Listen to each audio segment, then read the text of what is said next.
नमस्कार साथियों, आज हम पढ़ेंगे आवर्त सारणी। ठीक है, केमिस्ट्री की जड़ जिसको बोलते हैं। केमिस्ट्री पढ़ने के लिए सबसे पहले हमें तत्वों का ज्ञान होना जरूरी है। ठीक है, और तत्वों के लिए हमें जानकारी के लिए हमें किसको पढ़ना जरूरी होता है? आवर्त सारणी को। ठीक है, आवर्त सारणी में तत्वों को क्रम से सजाया गया है, उनके एटॉमिक नंबर के आधार पर, परमाणु क्रमांक के आधार पर जितने भी ज्ञात तत्व हैं पूरे, उनको आवर्त सारणी में सुव्यवस्थित क्रम से बताया गया है कि कितने तो धातु हैं, कितने अधातु है, कितनी उपधातु है, उनके गुण धर्म के आधार पे सबको बताया गया है। तो आज हम पढ़ेंगे आवर्त सारणी में किस प्रकार से हमारे तत्व व्यवस्थित क्रम से सजे हुए हैं। तो क्लास को शुरू से लेकर लास्ट तक ज़रूर देखिए, और क्लास कैसी लगे ये मेरे को कमेंट करके ज़रूर बताइए। लास्ट तक देखो, क्या आपको बहुत अच्छे से समझ में आएगी आवर्त सारणी। तो देखिए, आज हम देखेंगे आवर्त सारणी के बारे में। यह है आवर्त सारणी। ठीक है,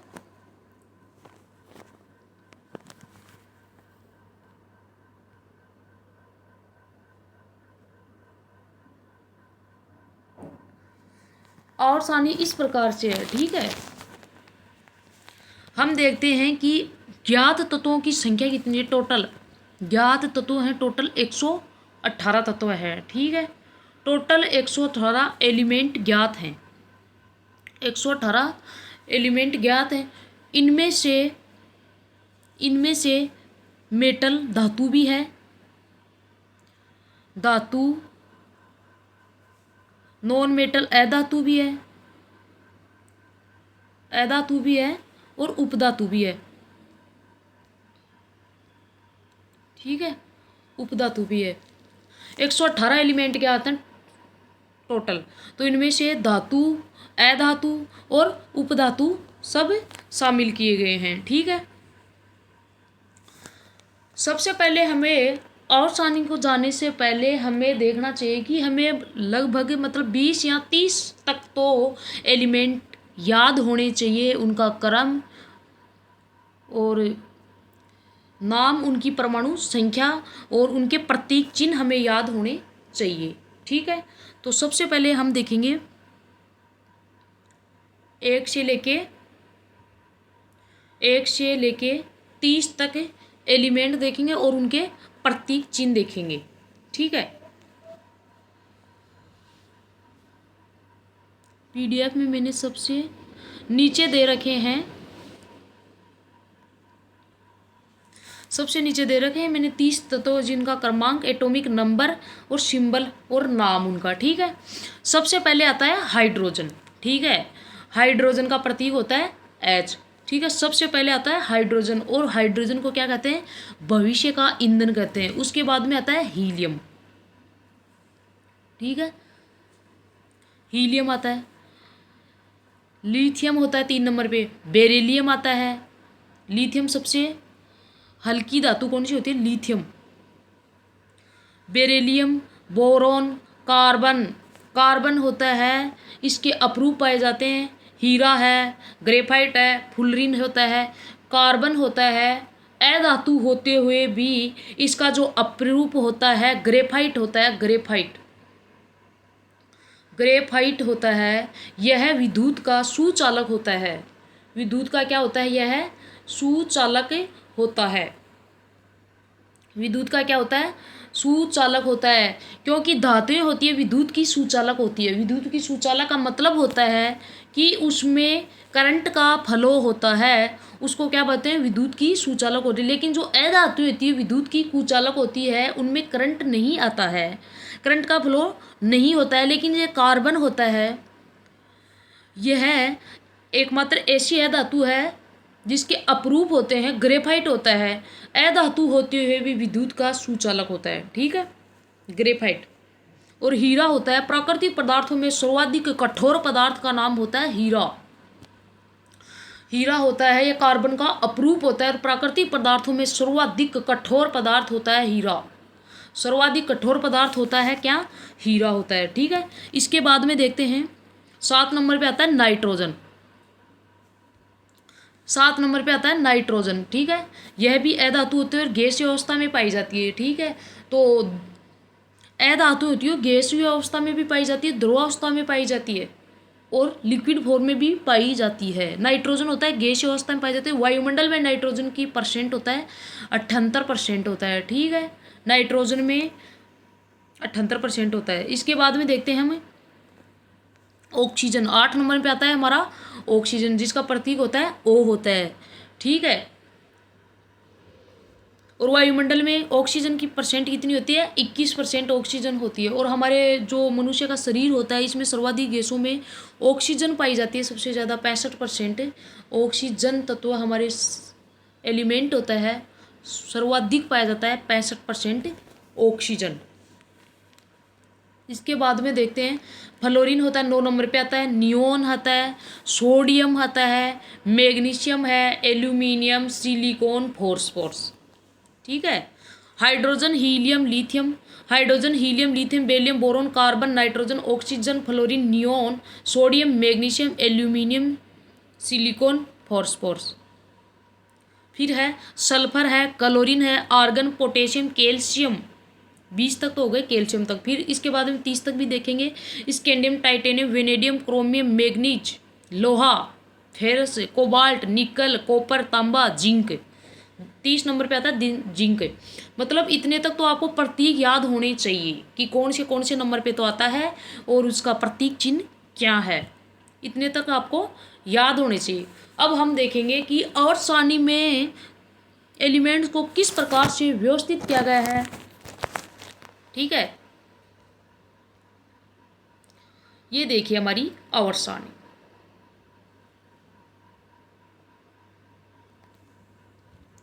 देखिए आवर्त सारणी किसने दी थी? आधुनिक आवर्त सारणी है ये जो है अब वर्तमान में जो चल रही है आधुनिक आवर्त सारणी। आधुनिक आवर्त सारणी किसने दी थी? हेनरी मोजले ने दी थी। मोजले की आवर्त सारणी चल रही है अब फिलहाल, प्रेजेंट में किसकी चल रही है? मोजले की। ठीक है, अब वर्तमान में ज्ञात एलिमेंट्स की संख्या कितनी है? 118। अभी बताया था मैंने कितनी है? 118। और यह जो आधुनिक आवर्त सारणी है मोजले ने दी थी। मोजले ने उसका आधार क्या था? मतलब मोजले ने आधुनिक आवर्त सारणी दी थी। ये जो आवर्त सारणी है इसका आधार, इसको किस क्रम में व्यवस्थित किया गया है, एलिमेंट को किस क्रम में व्यवस्थित किया गया है? परमाणु क्रमांक के आधार पर, बढ़ते हुए परमाणु क्रमांक के आधार पर हेनरी मोजले ने आवर्त सारणी को व्यवस्थित किया है। किसके आधार पर? परमाणु क्रमांक के आधार पर। परमाणु क्रमांक के आधार पर, परमाणु क्रमांक के आधार पर मोजले ने एलिमेंट को व्यवस्थित किया गया था। परमाणु क्रमांक का मतलब होता है, परमाणु क्रमांक का मतलब होता है उनका एटॉमिक नंबर। एटॉमिक नंबर का मतलब होता है कि उसमें इलेक्ट्रॉन या प्रोटॉन की संख्या कितनी है।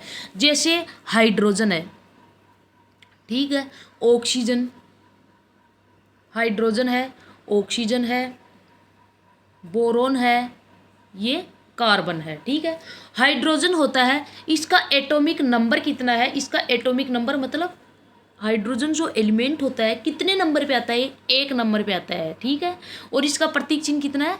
प्रतीक चिन्ह होता है H होता है और 1 नंबर पे आता है। मतलब इसमें जिसका एटॉमिक नंबर जितना होता है उतने ही उसमें कितने क्या होते हैं? प्रोटॉन होते हैं। जो नाभिक में आवेश होता है उसको क्या बोलते हैं? प्रोटॉन बोलते हैं। ठीक है, प्रोटॉन की संख्या कितनी होती है इसमें? 1 ही इसमें प्रोटॉन होता है। ठीक है, और इसका परमाणु क्रमांक कितना होता है?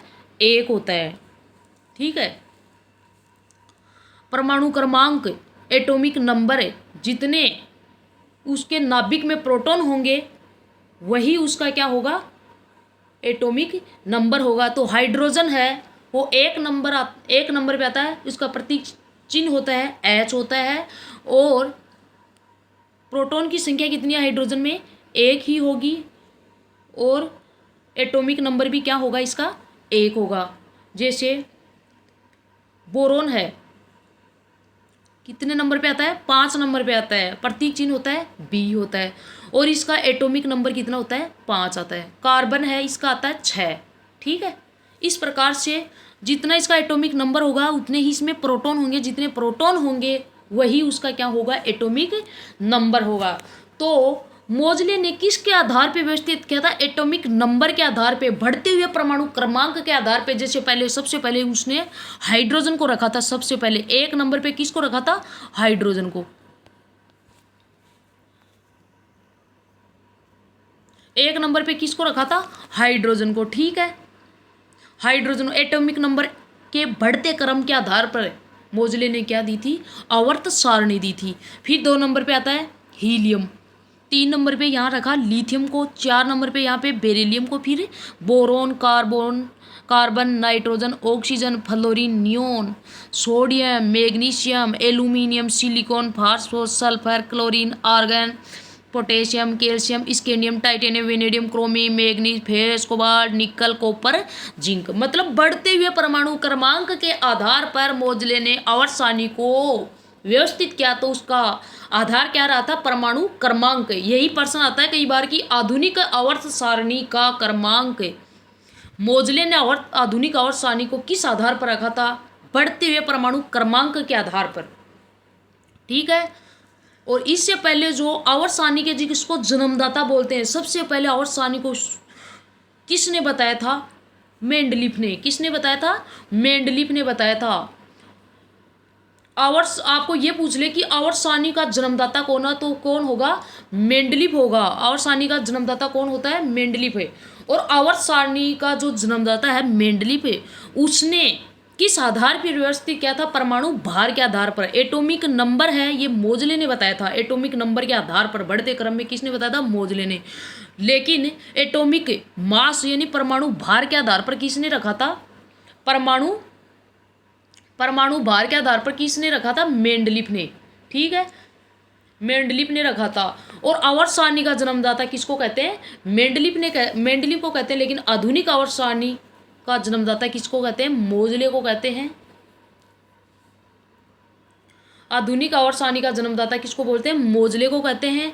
और इसने एलिमेंट को किसके आधार पर रखा था? बढ़ते हुए परमाणु क्रमांक के आधार पर, बढ़ते हुए एटॉमिक नंबर के आधार पर रखा था। आप देखते हैं ये आधुनिक जो आवर्त सारणी है इसको देखते हैं कि बढ़ते हुए परमाणु क्रमांक के आधार, जैसे 1 नंबर पे हाइड्रोजन आता है, 2 नंबर पे हीलियम, फिर लिथियम, बेरिलियम, बोरोन। मतलब इस प्रकार से ये बढ़ते हुए परमाणु क्रमांक के आधार पर किसने रखा था? मोजले ने। ठीक है, वर्तमान में ज्ञात तत्वों की संख्या हमने देख ली कि 118 है।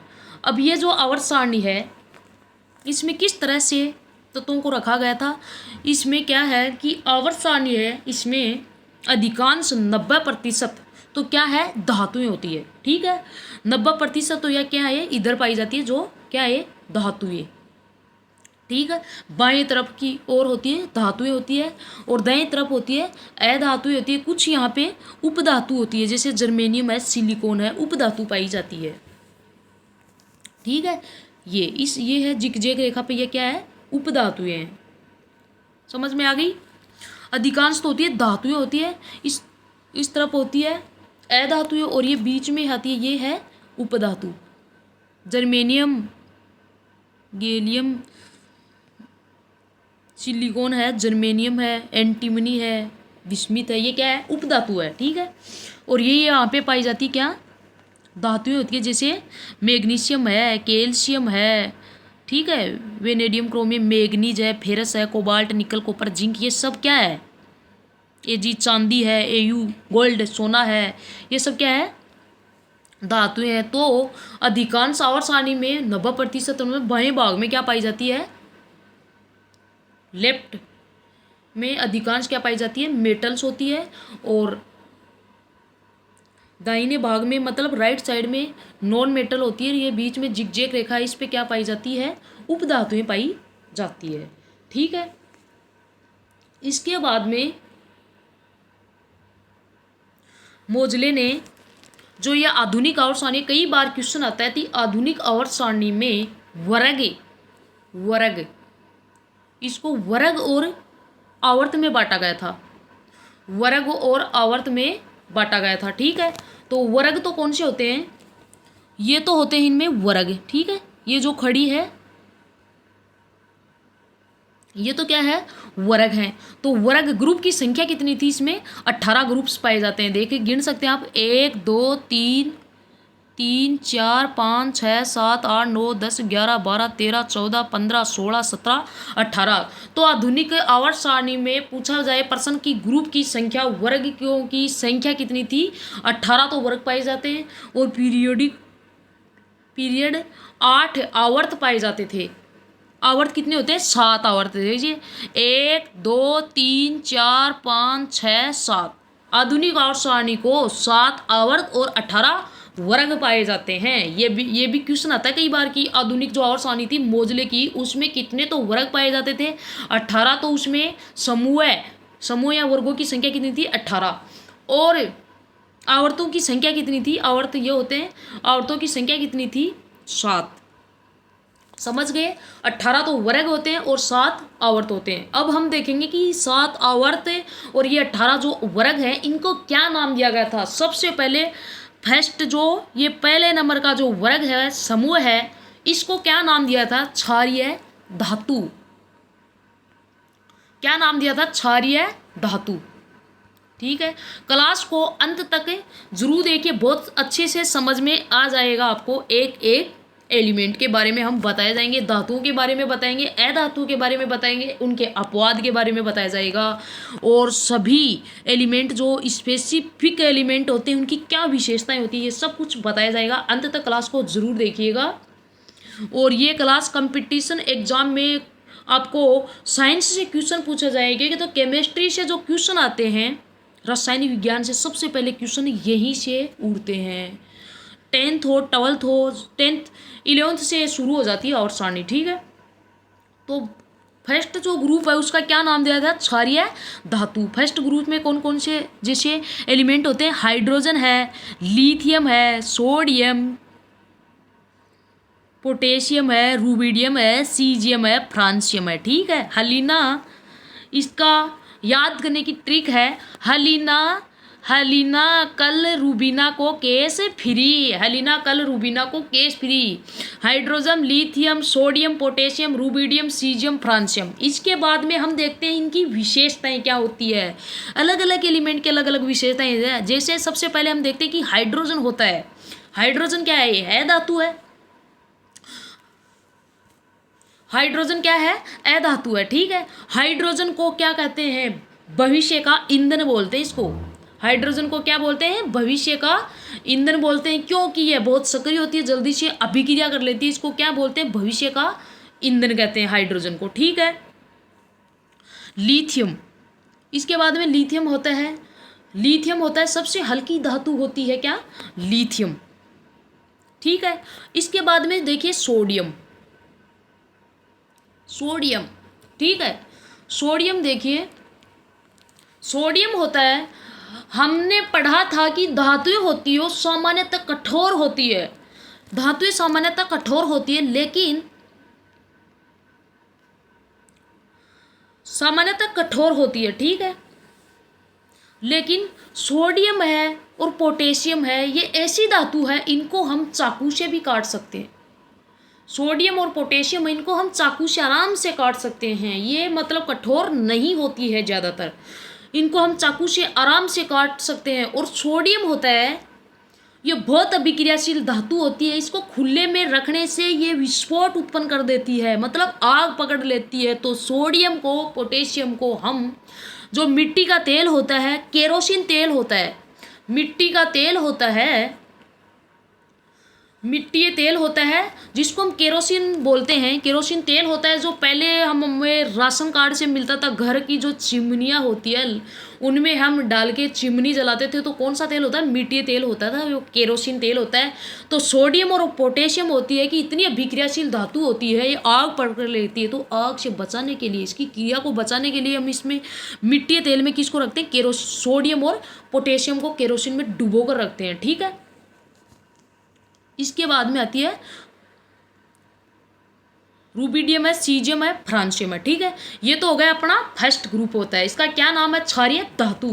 इसके बाद में देखिए दूसरा आता है ग्रुप होता है, ये होता है क्षारीय मृदा धातु। मतलब क्षारीय तो है लेकिन ये मृदा धातु है, मिट्टी में पाई जाती है। बेरिलियम है, मैग्नीशियम है, कैल्शियम, स्ट्रोंशियम, बेरियम और रेडियम। ठीक है, मैग्नीशियम कहाँ पाया जाता है? मैग्नीशियम, ठीक है, प्लांट में जो पत्तियां होती है उनमें क्लोरोफिल पाया जाता है, उनमें कौन सी धातु पाई जाती है? मैग्नीशियम होती है। ठीक है, मैग्नीशियम पाई जाती है। इसका प्रतीक तो होता है Mg, और कितने नंबर पे आता है? एटॉमिक नंबर क्या होता है इसका? एटॉमिक नंबर बताइए क्या आता है? 12 एटॉमिक नंबर होता है 12। तो इसमें एटॉमिक नंबर मैंने बताया कि जितना एटॉमिक नंबर होगा उसके नाभिक में आवेश भी उतना होगा। ठीक है, नाभिक में प्रोटॉन होते हैं, वही उसका क्या होता है? एटॉमिक नंबर होता है। तो 12 ही इसमें क्या होंगे? प्रोटॉन होंगे। ठीक है, मैग्नीशियम। और ये होती है कैल्शियम, स्ट्रोंशियम, बेरियम, रेडियम। ठीक है, ये हो गया दूसरा समूह है। और इसको आवर्त सारणी है, इसको ब्लॉक में भी विभाजित किया गया था। ठीक है, ये तो हो गए 1 और 2 जो वर्ग हैं, समूह है, इनको कौन से ब्लॉक में दिया गया था? S block. इसको कौन सा ब्लॉक दिया था? एस ब्लॉक में। ठीक है, एस ब्लॉक में कौन कौन से समूह आते हैं? 1 और 2। एस ब्लॉक में क्षारीय धातु और क्षारीय मृदा धातु। इसके बाद में देखेंगे हम, इसके बाद में देखेंगे ये आता है। ठीक है, 1 और 2 हो गया। इसके बाद में देखेंगे हम 13 समूह, 13, 14, 15, 16, 17, 18। इनको कौन सा ब्लॉक दिया गया था? ब्लॉक का नाम बताइए। इसको बोलते हैं पी ब्लॉक। कौन सा ब्लॉक बोलते हैं इसको? पी ब्लॉक बोलते हैं। इसको कौन सा ब्लॉक बोलते हैं? पी ब्लॉक होता है। 13 से लेके 18 तक होता है पी ब्लॉक। ठीक है, आवर्त सारणी में टोटल 18 समूह होते हैं, जिसमें समूह 1 और 2 इसको तो बोला जाता है एस ब्लॉक। इसमें आती है क्षारीय धातु नंबर 1 में, क्षारीय मृदा धातु आती है नंबर 2 में। इसके बाद में 13 से लेके 18 तक ये कौन सा ब्लॉक होता है? पी ब्लॉक होता है। ठीक है, पी ब्लॉक होता है।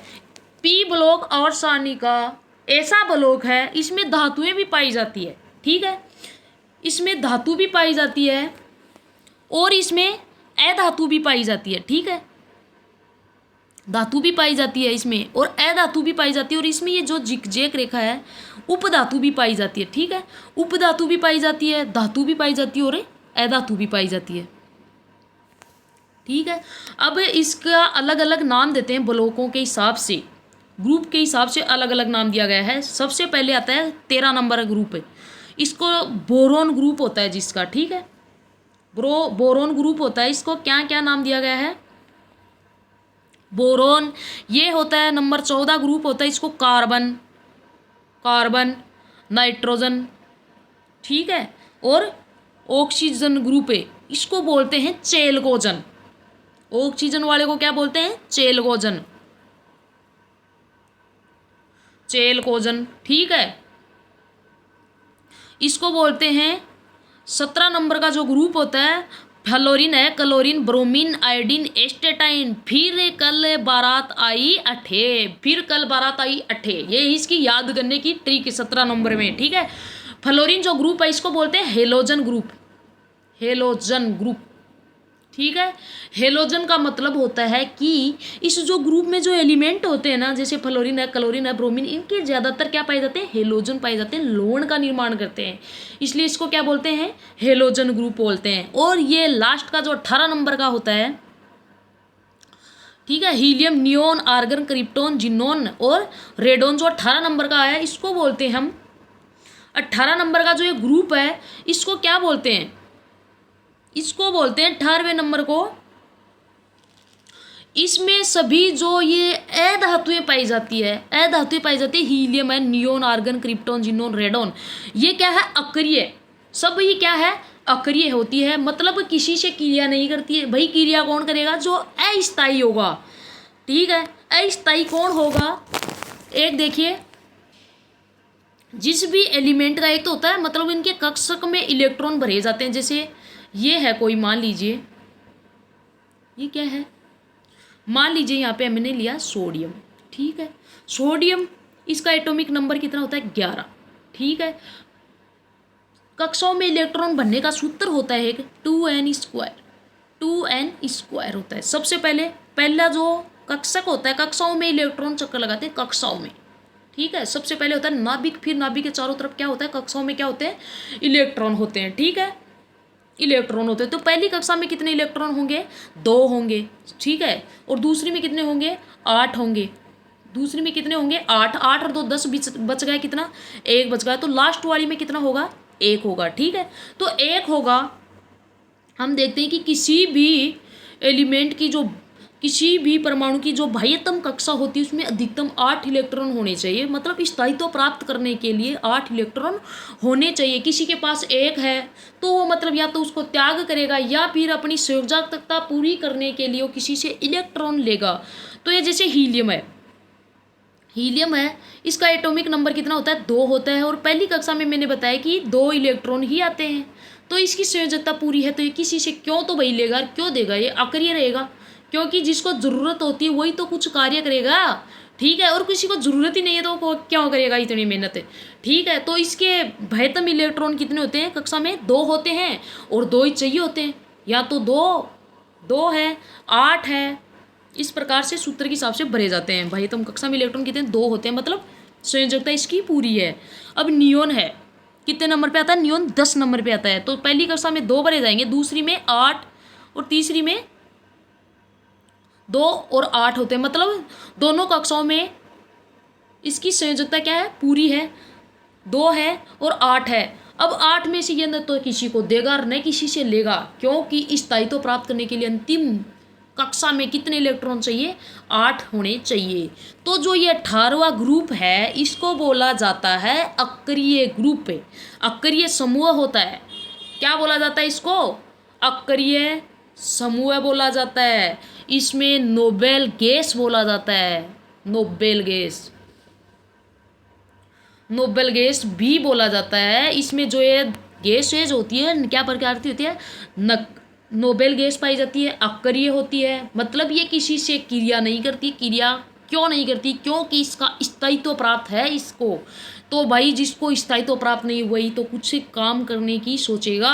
अब इसका स्थायित्व प्राप्त है तो ये तो किसी को इलेक्ट्रॉन देगी, क्यों किसी से लेगी। ठीक है, हीलियम होती है, हीलियम, हीलियम गैस होती है ना, हीलियम होती है, ये हल्की गैस होती है तो ये गुब्बारों में भरी जाती है। नियोन होती है, आर्गन होती है, बल्ब में भरी जाती है। आर्गन क्रिप्टॉन है, जिनोन है, रेडोन, इसको अक्रिय समूह बोला जाता है। और 17 नंबर का जो ग्रुप है मैंने बता दिया कि इसको हेलोजन ग्रुप बोला जाता है। 16 नंबर का जो 16 नंबर की आपको ट्रिक बताऊं कि ऑक्सीजन है, सल्फर है, स्कैंडियम, टाइटेनियम, पोलोनियम, इस ओल्ड स्टाइल से टीईपो, ओल्ड स्टाइल से टीपो। और 15वां नंबर का जो नाइट्रोजन समूह है इसका क्या है, याद करने की ट्रिक है, न्यूज़पेपर आज सब बिकेगा। ठीक है, और जो ग्रुप 14 नंबर का है इसकी याद करने ट्रिक बताऊँ आपको, carbon, silicon, germanium, tin, antimony. ठीक है, इसको याद करने की है, काशी गए शिव और पार्वती। इसके बाद में देखिए 13वां नंबर का जो समूह है इसकी याद करने की ट्रिक है, बैंगन, आलू, गोभी इन थैला, बोरोन, एल्यूमिनियम, जर्मेनियम, एंटीमनी और टाइटेनियम। ठीक है, देख लिया हमने ये कौन सा ग्रुप, वो कौन सा ब्लॉक था, पी ब्लॉक था। ये तो कौन सा ब्लॉक था, पी ब्लॉक। और ये जो ब्लॉक है ये किसको, इसको क्या नाम देते हैं, एस ब्लॉक, पी ब्लॉक। इसके बाद में देखिए जो 3 नंबर से 12 नंबर तक है, 3 से 12 तक है, इसको क्या देते हैं, डी ब्लॉक। ये कौन सा ब्लॉक है, डी ब्लॉक है। ठीक है, डी ब्लॉक में 3 नंबर से 12 नंबर तक के समूह आते हैं डी ब्लॉक में। और डी ब्लॉक में अधिकांश क्या होती है, धातुएं होती है, धातुएं। ठीक है, डी ब्लॉक में क्या होती है, अधिकांश धातुएं ही होती है। तो धातुएं क्या होती है, इनके गुणों के आधार पर देखा जाए तो धातुएं होती है विद्युत की सुचालक होती है, विद्युत की सुचालक होती है। और सर्वाधिक चालकता किस धातु में पाई जाती है, यहाँ पे देखिए भाई चांदी दिख रही है आपको, चांदी का प्रतीक चिन्ह होती है, इसका क्रमांक होता है 47 होता है और प्रतीक चिन्ह होता है AG। सिल्वर है, सिल्वर कोई की तो क्या बोलते हैं, चांदी। और सोना प्रतीक चिन्ह होता है AU गोल्ड, सोना होता है AU गोल्ड होता है, 79 नंबर पे आता है। और सारणी में कौन से ब्लॉक में आता है, ये होता है D ब्लॉक है। D ब्लॉक में आती है अधिकांश, D ब्लॉक में धातुएं होती है लगभग सभी, ठीक है। ये होता है कॉपर है, CU कॉपर है, ठीक है, कॉपर है। और चांदी सोना विद्युत के क्या होते हैं, सर्वाधिक चालक होते हैं। सर्वाधिक चालक धातु कौन सी होती है, चांदी होती है, सिल्वर होती है, उसके बाद में कॉपर होती है। तो हमें ये जो चालकता वाले तार होते हैं इनमें कॉपर के ही तो तार होते हैं, कॉपर को ही तांबा बोला जाता है, तांबे के तार पाए जाते हैं इनमें, ठीक है। सर्वाधिक चालक धातुएं।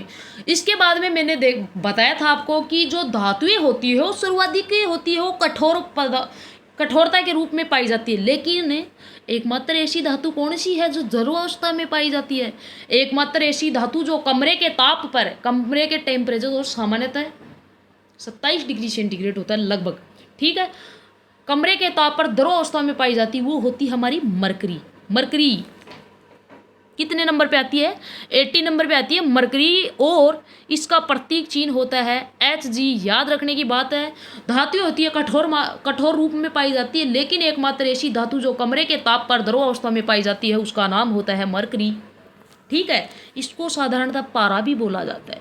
डॉक्टर टेम्परेचर नापते हैं तो स्टेथोस्कोप लगाते हैं, जो मुंह में देते हैं ना उसके अंदर पारा है, Hg भरी रहती है, लिक्विड अवस्था में पाई जाती है धातु, ठीक है। और ऐसी धातुएं जो हथेली पे लेगने वो पिघलने लग जाती है, वो कौन सी होती है, गैलियम और सीजियम। कहाँ गई वो गैलियम और सीजियम, देखिए देखिए कहाँ मिल रही है आपको, गैलियम और सीजियम ऐसी धातु है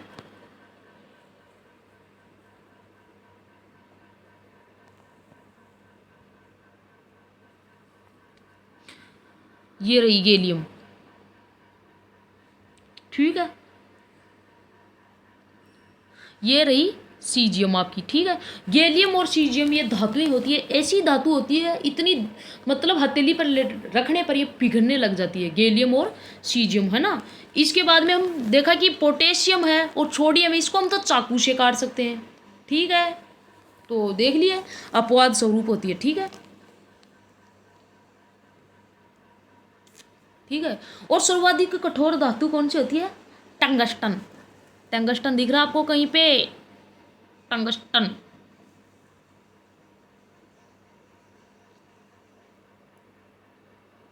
ये रही टंगस्टन, सबसे कठोर धातु होती है टंगस्टन होता है। बल्ब का जो फिलामेंट होता है वो किसका बना होता है, टंगस्टन होता है। और जो ये हीटर होता है, हीटर के जो तार होते हैं वो किसके होते हैं, नाइक्रोम के होते हैं, ठीक है, नाइक्रोम के होते हैं, मतलब कठोर होती है। इसका मेल्टिंग पॉइंट होता है वो थोड़ा उच्च होता है, जल्दी से पिघलते नहीं है, देख लिया। ये होती है आवर्त सारणी। तो इसको आवर्त सारणी में प्रश्न पूछा जाएगा कि आधुनिक आवर्त सारणी किसने दी थी, मोजले ने दी थी। पर देखिए जो क्वेश्चन पूछे जाते हैं ना एग्जाम में, उसी को हम देखते हैं कि कौन कौन सी यहाँ से क्वेश्चन बनेंगे। आधुनिक आवर्त सारणी किसने दी थी, सबसे पहले मोजले ने दी थी, ठीक है, किसने दी थी, मोजले ने। और आधुनिक आवर्त सारणी का जो आधार क्या था, परमाणु क्रमांक, नहीं कि परमाणु आधार, वो तो मेंडलीफ ने दी थी सर्वप्रथम, उसी को ही जन्मदाता बोला जाता है। इसने तो बाद में बताया था मोजले ने तो, और इसने एक आधार क्या बताया था, परमाणु क्रमांक बताया था। क्या है, परमाणु क्रमांक बताया था। इसके बाद में अगला क्वेश्चन क्या बन सकता है कि जो आधुनिक आवर्त सारणी है उसमें वर्ग कितने थे, वर्ग या समूह की संख्या कितनी थी, 18। आवर्त या पीरियड की संख्या कितनी थी, 7, ठीक है। ब्लॉक कितने थे, 4, SPD। और मैंने नीचे वाला नहीं बताया, ये कौन सा है, ये है F ब्लॉक है, ठीक है। ये लेंथेनाइड श्रेणी एक्टिनोइड श्रेणी है 57 से लेके 71, और एक्टिनाइड श्रेणी होती है 89 से लेकर के 103 तक। तो लुटेशियम और Lr तक तो पाए जाते हैं, एलिमेंट होते हैं। ये कौन से लेंथेनम और एक्टिनोइड श्रेणी होती है, इनमें टोटल 28 एलिमेंट होते हैं, 14 की श्रेणी होती है। इसको बोला जाता है F ब्लॉक। तो क्वेश्चन ऐसे जाए कि मतलब आवर्त सारणी को कितने ब्लॉक में बांटा गया था, 4 ब्लॉक में, ठीक है, SPDF ब्लॉक में, ठीक है। आवर्त सारणी में अधिकांश धातुएं कौन से ब्लॉक में पाई जाती है? आपको क्वेश्चन ये पूछा जाए तो अधिकांश धातुएं कौन से ब्लॉक में पाई जाती है? बीच वाला कौन सा था? डी ब्लॉक में। और आवर्त सारणी में ऐसा कौन सा ब्लॉक था जिसमें धातु भी, अधातु भी, उपधातु भी पाई जाती है? वो तो कौन सा ब्लॉक था? ये पी ब्लॉक है। आपको पूछा जाए कि आधुनिक आवर्त सारणी में जो अक्रिय गैस होती है, नोबेल गैस होती है, वो कौन से वर्ग में पाई जाती है? क्वेश्चन ऐसे बन जाए तो क्या होगा? 18वां वर्ग 18 होता है, इसको बोलते हैं नोबेल गैस अक्रिय समूह बोलते हैं, 18वां बोलते हैं। और ये किस में आता है? पी ब्लॉक में आता है। आपको बोला जाए कि आधुनिक आवर्त सारणी में क्षारीय धातुएं किस तरह पाई जाती है? भाई क्षारीय धातुएं किस तरह पाई जाती है? बाएं भाग में पाई जाती है। नंबर 1 जो समूह होता है इसमें क्षारीय धातु, नंबर 2 समूह होता है इसमें क्षारीय मृदा धातु पाई जाती है। ठीक है। आपको बोला जाए कि आधुनिक आवर्त सारणी में सोना और चांदी कौन से समूह में पाए जाते हैं, कौन से वर्ग में पाए जाते हैं? तो ये भी कौन से समूह में? डी ब्लॉक में पाए जाते हैं। कौन से ब्लॉक में? डी ब्लॉक में पाए जाते हैं। और सर्वाधिक विद्युत की सुचालक धातु कौन सी होती है? चांदी पाई जाती है। ए जी होता है प्रतीक, और सोने का क्या होता है? ए यू, गोल्ड। गोल्ड होता है। कई बार प्रतीक चिन्ह भी पूछ लिए जाते हैं। ठीक है। इसके बाद में मैंने बताया था आपको कि जो धातु होती है वो कठोर अवस्था में पाई जाती है, लेकिन मैंने आपको बताया कि जो गैलियम है और सीजियम है, गैलियम और सीजियम होती है, इतनी मतलब लिक्विड फॉर्म में पाई जाती है कि हथेली पर रखने पर पिघलने लग जाती है। इसके बाद में मैंने बताया कि धातुएं सुचालक होती है, क्रियाशील होती है, लेकिन सोडियम और पोटेशियम तो इतनी भयंकर क्रियाशील होती है कि खुले में छोड़ देने पर आग ही पकड़ लेती है। तो इसको किस में रखते हैं हम? जो मिट्टी का तेल आता है, केरोसिन तेल होता है, इसमें रख के डुबोकर किसको रखा जाता है? सोडियम और पोटेशियम को रखा जाता है। और इसके बाद में देखिए कि धातुएं होती है तन्यता में गुण पाया जाता है। तन्यता का मतलब होता है उसको खींचकर लंबा तार बनाया जाता है। और सबसे सर्वाधिक तन्यता पाई जाती है वो होती है भाई किसमें? इसमें होती है गोल्ड में, सोने में होती है। AU। और प्रतीक चिन्ह होता है AU होता है। एटॉमिक नंबर कितना होता है? 79 होता है। ये सर्वाधिक तन्यता पाई जाती है गोल्ड की, सोने की। 1 ग्राम सोने से 2 किलोमीटर लंबा तार बनाया जा सकता है। 1 ग्राम सोने से 2 किलोमीटर लंबा तार बनाया जाता है। तो मतलब सोना है उसमें सर्वाधिक तन्यता पाई जाती है। शुद्ध सोना का कैरेट कितना होता है भाई साहब? 24 कैरेट होता है शुद्ध सोना। लेकिन शुद्ध सोने से आभूषण नहीं बनते हैं। 22 कैरेट से ही 22 जो कैरेट होता है उससे ही बनते हैं आभूषण। 2% तो इसमें तांबा और ये कॉपर कापर ही मिलाया जाता है। ठीक है। शुद्ध सोना होता है 24 कैरेट, लेकिन 22 कैरेट से बनते हैं। ठीक है। इसके ये बताया मैंने, ये है केमिस्ट्री की नींव होती है, जड़ होता है, एलिमेंट होते हैं। उसके बाद में देखिए आप, अभी आवर्त सारणी है। आवर्त सारणी में कुछ मतलब ये शब्द दिए गए हैं। जैसे एक तो होता है विद्युत ऋणात्मकता, एक तो होता है शब्द विद्युत ऋणता। ठीक है। एक तो होता है विद्युत ऋणता, एक होता है इनकी आयनाइजिक ऊर्जा होती है, और इनकी त्रिज्या होती है, कक्षकों की त्रिज्या, है ना। ठीक है। एटॉमिक रेडियस होती है, एटॉमिक इलेक्ट्रोनेगेटिविटी तो एक तो होती है इलेक्ट्रोनेगेटिविटी। ठीक है। इसको बोलते हैं विद्युत ऋणात्मकता। एक होती है इलेक्ट्रॉनिक रेडियस होती है। ठीक है। इसको बोलते हैं ऊर्जा, नहीं विद्युत ऊर्जा नहीं, रेडियस का मतलब होता है रेडियस होती है, इलेक्ट्रॉनिक रेडियस होती है, इसकी मतलब त्रिज्या होती है। त्रिज्या होती है ऋणात्मकता। एक होती है इलेक्ट्रॉन एफिनिटी। ठीक है। एक होती है आयनाइजेशन एनर्जी। ठीक है। ये शब्द हम देखेंगे कि किधर से किधर बढ़ेंगे और घटेंगे। कई बार ये क्वेश्चन इससे भी क्वेश्चन आते हैं। कई बार ये भी पूछते हैं कि कुछ तत्वों की विद्युत ऋणात्मकता सर्वाधिक है, किसकी सबसे कम है, किसकी विद्युत जो त्रिज्या होती है, किसकी परमाणु त्रिज्या सबसे ज़्यादा होती है, रेडियस सबसे ज़्यादा होती है, किसकी कम होती है, किसकी विद्युत एफिनिटी आयनन ऊर्जा। एक होती है इलेक्ट्रॉन एफिनिटी, आयनन ऊर्जा होती है, इलेक्ट्रॉन लब्धि एंथैल्पी, इलेक्ट्रॉन बंधुता किसकी ज़्यादा होती है, किसकी कम होती है। इलेक्ट्रॉन एफिनिटी का मतलब आयनन ऊर्जा किसकी ज़्यादा होती है, कम होती है। अब मैं समझाऊंगी आपको, इस ये चार्ट दे रखा है, ठीक है। देखिए ये तो होती है इलेक्ट्रॉन लब्धि एंथैल्पी मतलब इलेक्ट्रॉन एफिनिटी, ये होती है इसकी आयनन एंथैल्पी मतलब electron negativity. Electron negativity English में बता रही हूँ मैं आपको, है ना, ठीक है। ये होती है परमाणु त्रिज्या, एटॉमिक रेडियस, ठीक है, एटॉमिक रेडियस, ठीक है। आयनन एंथैल्पी बता दी मैंने, इलेक्ट्रॉन एफिनिटी और इलेक्ट्रॉन लब्धि enthalpy, electro affinity, electron negativity, आयनन एंथैल्पी, ठीक है। अब देखेंगे सबसे पहले परमाणु त्रिज्या, इलेक्ट्रॉन रेडियस होती है, ठीक है। ये शब्द होते हैं कि भाई मतलब जो आवर्त सारणी है, बाएं से दाएं जाने पर या ऊपर से नीचे आने पर क्या होगा, मतलब बढ़ेंगे या घटेंगे। अब मैं बता रही हूँ सबसे पहले आपको, मान लीजिए ये है नाभिक, और ये नाभिक के चारों ओर जो कक्षाएं होती है ना, कक्षाएं, नाभिक के चारों ओर जो कक्षाएं होती है ना, इसी में तो क्या होते हैं, इलेक्ट्रॉन चक्कर लगाते हैं। और कहाँ लगाते हैं, बाहर थोड़ी लगाते हैं।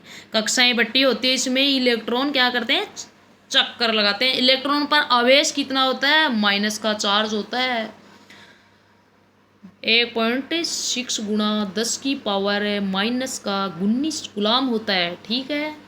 चार्ज कैसा होता है, इलेक्ट्रॉन पर नेगेटिव होता है। और यहाँ पे होता है नाभिक में क्या होते हैं, प्रोटॉन होता है। प्रोटॉन पे चार्ज कितना होता है, पॉजिटिव होता है, ये पॉजिटिव आवेश होता है, इस पे पॉजिटिव 1.6 गुणा 10 की पावर माइनस का 19 गुलाम होता है, ठीक है। केंद्र में नाभिक में क्या होते हैं, प्रोटॉन होते हैं और इलेक्ट्रॉन होते हैं, वो कक्षाओं में चक्कर लगाते हैं, ठीक है। देख लिया आपने।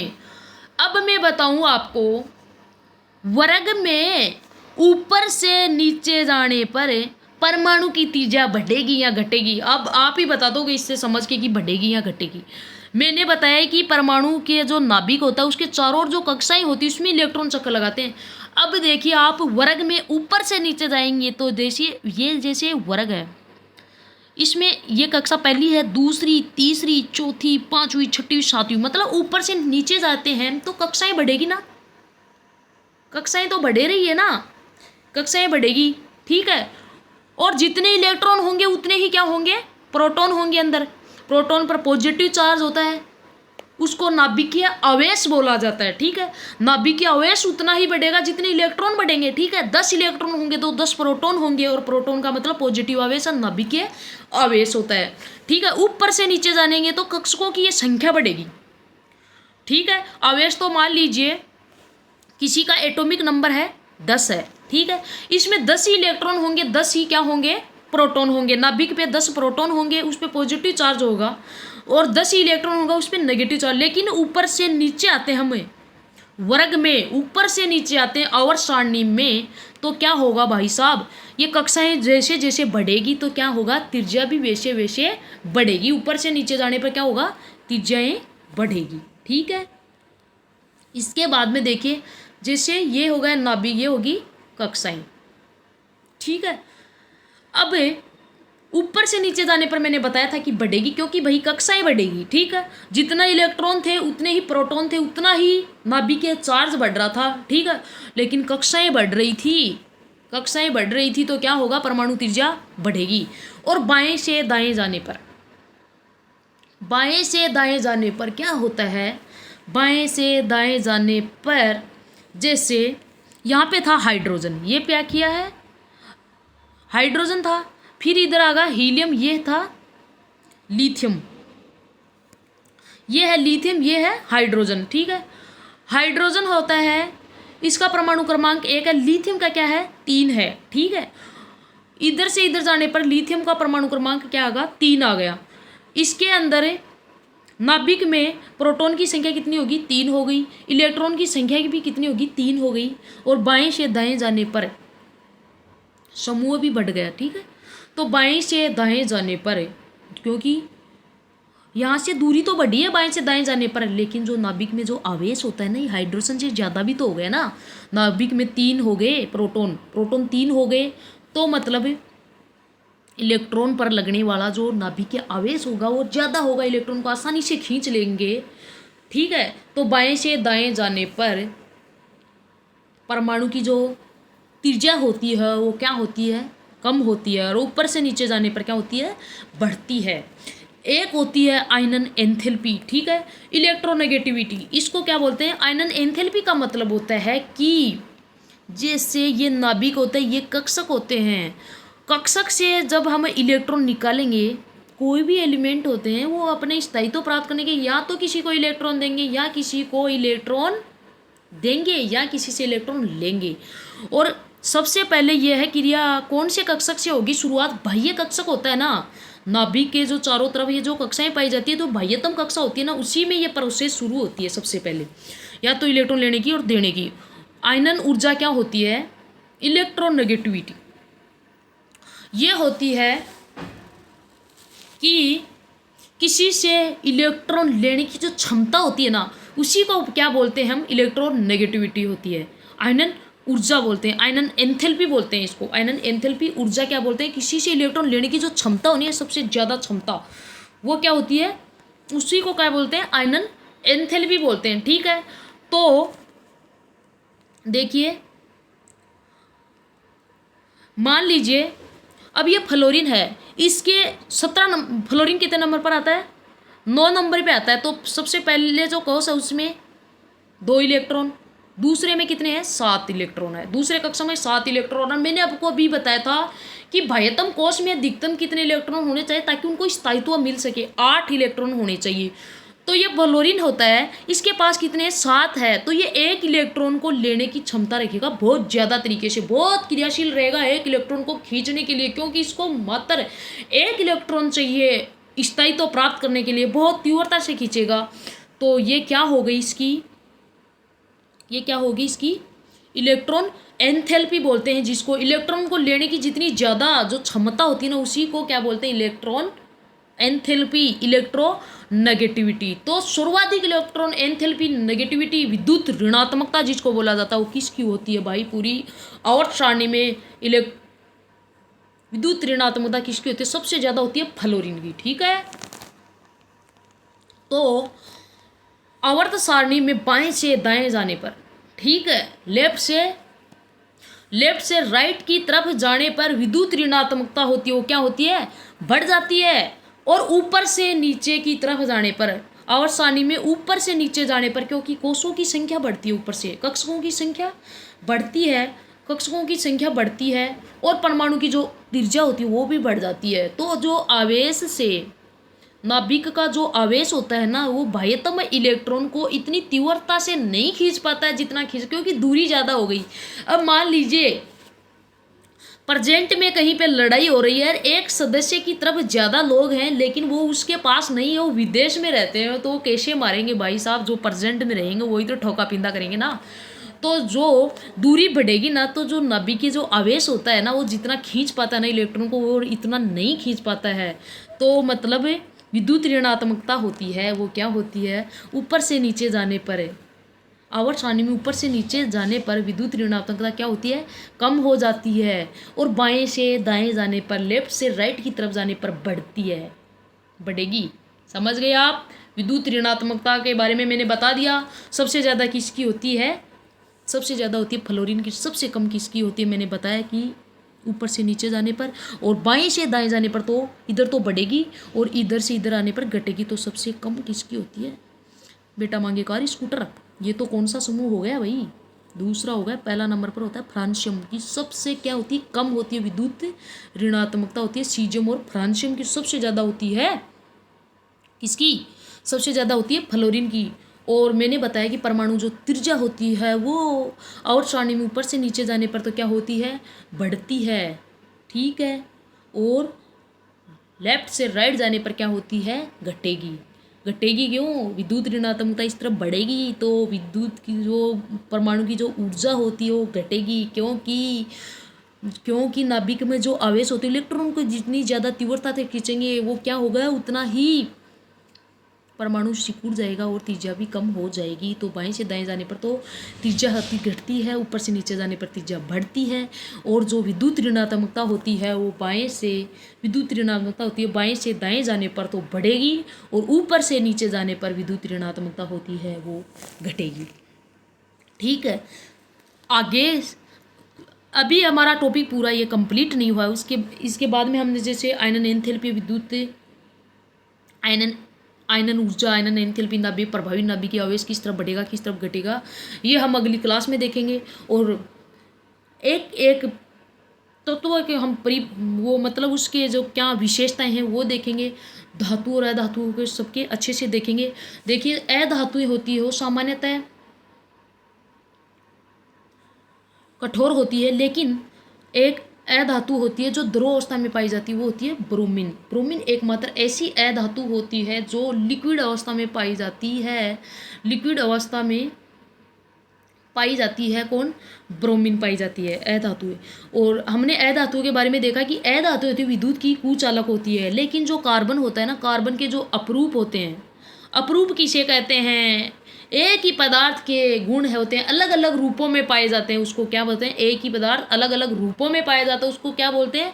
अपरूप बोलते हैं। ठीक है, जैसे कार्बन के कितने अपरूप होते हैं? हीरा है, ग्रेफाइट है, हीरा, ग्रेफाइट, फुलरीन। ठीक है, हीरा है, ग्रेफाइट है, फुलरीन होता है। तो ये जो कार्बन का जो अपरूप होता है ग्रेफाइट है। ग्रेफाइट की संरचना होती है, परतों के रूप में पाई जाती है और परतों में एक दूसरे से ऊपर नीचे घिसाव होने के कारण इसमें क्या होती है?